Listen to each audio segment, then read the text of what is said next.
A while back, I caught a news story about a car that crashed into a Walmart in West Virginia. It was really surprising to everyone that a car would crash into a Walmart until they discovered who it was that was driving the car. Apparently, the owner of the car had parked the car, but they left the car running while they went inside to get their shopping done. And her two dogs that were inside the car somehow got behind the wheel, started driving the car, and the car ended up crashing. And so now, are you surprised that a car ended up crashing into a Walmart? Not when you see who it is that's driving. Who's driving is pretty important. The same is true of your life and your heart. What is it that drives your decisions?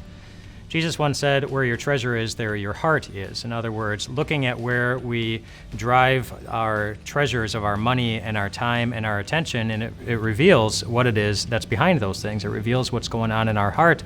And he's saying in that section that if God is driving our hearts, if we love God more than anything, then that's going to show up in our lives. We'll be driven to do godly things. But if what's driving our decisions is a love of money, a love of pleasure, a love of attention, a love of comfort, then, well, don't be surprised if you end up crashing.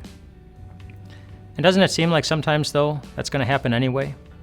Doesn't it seem like sometimes no matter how hard you work, no matter how much you pray, no matter how often you go to church and try to do things the right way, that the wrong people keep getting rewarded while you end up getting hurt, as if you are just falling all alone with no ability to stop you from inevitably crashing?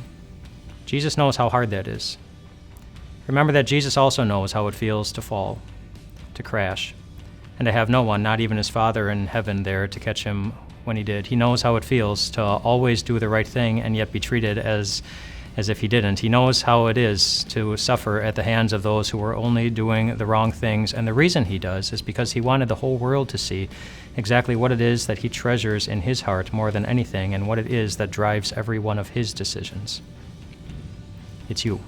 The reason he went to his cross, the reason he went through so much pain knowing that it was coming, even though he had the ability to stop it from happening, is because he wanted you and the whole world to see not only him die, but he wanted you to see his empty grave on Easter morning, an assurance that there is nothing in all creation that's going to stop him and his church from winning.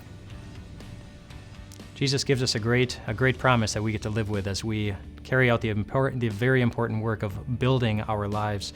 In Galatians chapter 6, he says this, "Let us not become weary in doing good, for at the proper time we will reap a harvest if we do not give up."